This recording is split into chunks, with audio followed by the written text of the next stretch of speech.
তো এখন বাজে 7:30। আমি রেডি হয়ে গেছি, মানে এই শাড়িটাই পরেছি।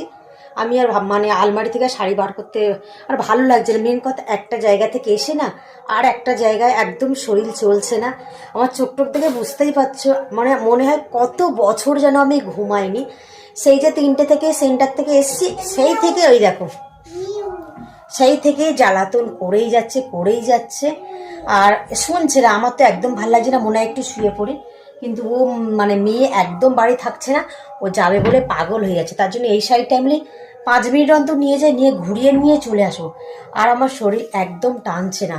কি বলতো, কোথাও থেকে এসে না আমার আর কোথাও যেতে ভালো লাগে না, মনে হয় বাড়িতেই শুয়ে থাকি।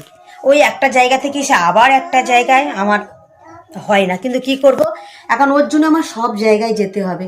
তো চলো এসো।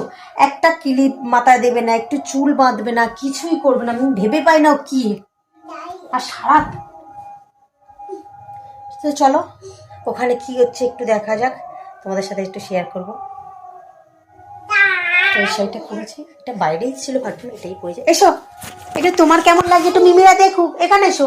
আর আমিও নতুন জামা পরেছি, এখানে আসো। ও ছিঁড়ে যাবে তো। হাই দেখো, সারাক্ষণ দুষ্টুমি। এখানে এসো। তো চলো রাখি এখন, ওখানে খেয়েছো সেটাও তোমাদের সাথে শেয়ার করবো।